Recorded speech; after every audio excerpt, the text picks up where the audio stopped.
Hi friends, welcome to my channel. இப்போ நம்ம பருப்பு உருண்டை குழம்பு எப்படி செய்யுதுன்னு பார்க்கலாம் வாங்க. அதுக்கு நான் பருப்பு ஒரு டம்ளர் எடுத்து அலசி நல்லா ஊற வச்சுக்கிறேன். 4 மணி நேரம் ஊறினாலும் போதும், இல்லைன்னா நீங்கள் நைட்டு ஊற வச்சுட்டு காலைல செய்கிற மாதிரி இருந்தாலும் ஓகே தான். நல்லா ஒரு வாஷ் பண்ணிவிட்டு அதுக்கப்புறமா தண்ணி ஊற்றி நம்ம தட்டு போட்டு மூடி ஊற வச்சிடலாம். இப்போ உருண்டைக்கு மசாலா ரெடி பண்ணிடலாம். அதுக்கு வரமிளகா 3, பூண்டு 4 பல், சோம்பு 1 டேபிள் ஸ்பூன் போட்டுக்கலாம். இதெல்லாம் நம்ம கொரப்பாக அரைச்சிக்கலாம். கொரப்பாக அரைச்சிட்டு நம்ம ஊற வச்ச பருப்புலேருந்து கொஞ்சம் எடுத்து வச்சுட்டு பேலன்ஸ் எல்லாம் போட்டு அரைச்சிக்கலாம். ரொம்ப நைஸாக அரைச்சிட வேணாம், நல்லா இந்தளவு கொரப்பாக இருந்தால் போதும் உருண்டைக்கு. இப்போ இதை ஒரு பவுலில் மாற்றிக்கலாம். பவுலில் மாற்றிட்டு அதுக்கு தேவையானது ஆட் பண்ணிக்கலாம். அந்த தனியாக எடுத்து வச்ச பருப்பு சேர்த்துக்கலாம். அதுக்கப்புறமா நான் ஒரு பெரிய வெங்காயம் பொடிசாக கட் பண்ணி வச்சுருக்கேன், அதுவும் சேர்த்துக்கலாம். கருவேப்பிலை ஒரு கொத்து நான் குட்டி குட்டியாக கட் பண்ணி வச்சுருக்கேன், அதுவும் சேர்த்துக்கலாம். இப்போ இந்த உருண்டைக்கு தேவையான உப்பு சேர்த்துக்கலாம். இப்போ சேர்த்துட்டு நம்ம நல்லா ஃபுல்லாக போட்டு மிக்ஸ் பண்ணிடலாம். இப்போ இந்த மிக்ஸ் பண்ணதை நம்ம பால் மாதிரி இல்லை லட்டு மாதிரி உருட்டி இட்லி பாத்திரத்தில் தண்ணி ஊற்றி நல்லா துணி போட்டு தண்ணி கொதித்ததுக்கப்புறம் அந்த குழியில் நம்ம உருட்டி நம்ம செஞ்சு வச்சுருக்க உருண்டையை உருட்டி நம்ம வச்சிடலாம். ஒரு 15 மினிட்ஸ் ஸ்லோ ஃப்ளேமில் வச்சு நம்ம வேக வச்சோன்னா நம்ம உருண்டையெல்லாம் நல்லா சாஃப்டாக வெந்து வந்துடும்.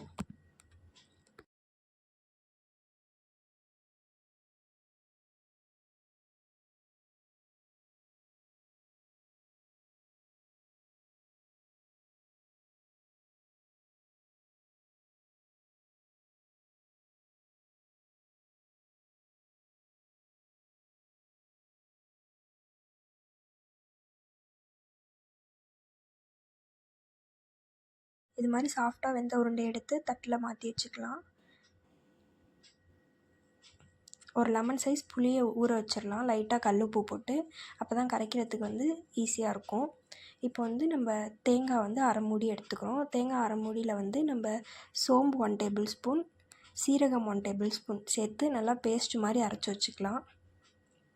இப்போ நம்ம குழம்பு ரெடி பண்ணிடலாம் வாங்க. அது பேன் வச்சுட்டு நல்லா ஆயில் கொஞ்சம் நிறையாவே ஊற்றிக்கோங்க, அப்போ தான் நல்லாயிருக்கும்.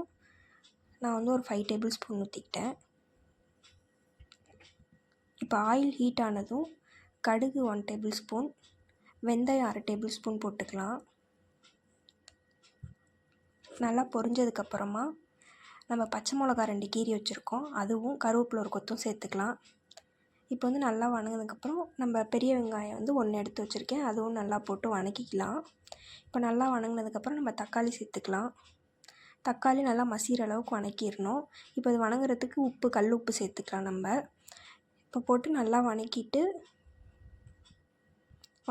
நல்லா தக்காளி நல்லா மசிஞ்சிடணும், அந்தளவுக்கு இந்த எண்ணெயெல்லாம் பிரிஞ்சு வந்துருப்பாருங்க, இது மாதிரி இது பண்ணிக்கலாம்.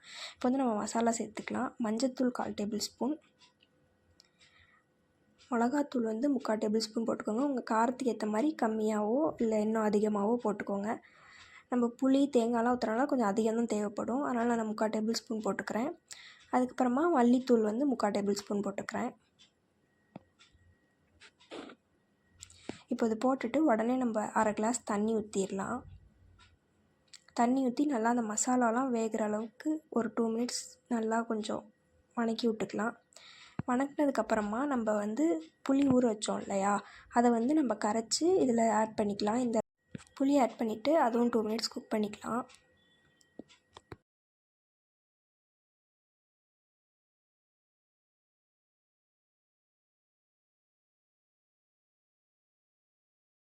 இப்போ இந்த புளி இந்த அளவு கொதிச்சதுக்கப்புறமா நம்ம தேங்காய் அரைச்சி வச்சோம்ல, அந்த இதை சேர்த்துக்கலாம். அந்த பேஸ்ட்டை அரைச்சி விட்டு உங்களுக்கு தேவையான அளவு தண்ணி ஊற்றிக்கோங்க. தண்ணி ஊற்றிட்டு உங்களுக்கு உப்பு காரம் எல்லாம் கரெக்டாக இருக்கான்னு செக் பண்ணிக்கோங்க 1 டைம்.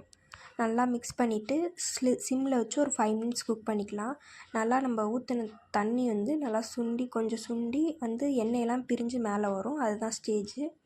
உங்களுக்கு இன்னும் கெட்டியாக வேணுனாலும் தண்ணி கம்மியாக ஊற்றிட்டு குழம்பு கொஞ்சம் கெட்டியாக்கிக்கலாம். இப்போ இந்தளவுக்கு கொதிச்சதுக்கப்புறம் நம்ம உருட்டி வச்சுருக்க உருண்டையை நம்ம 10 மினிட்ஸ் மூடி போட்டு வேக வச்சோம்னா நம்மளோட பருப்பு உருண்டை குழம்பு டேஸ்ட்டாக ரெடி ஆயிரும்.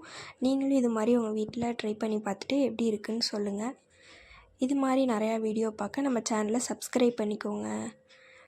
லைக் பண்ணுங்கள், ஷேர் பண்ணுங்கள், கமெண்ட் பண்ணுங்கள். இது மாதிரி பருப்பு உருண்டை குழம்பு உங்கள் வீட்லேயும் செஞ்சு பாருங்கள். செஞ்சு பார்த்துட்டு எப்படி இருக்குன்னு எனக்கு கமெண்டில் சொல்லுங்கள். தேங்க்யூ ஃபார் வாட்சிங். சப்ஸ்கிரைப் பண்ணுங்கள், லைக் பண்ணுங்கள், ஷேர் பண்ணுங்கள், கமெண்ட் பண்ணுங்கள்.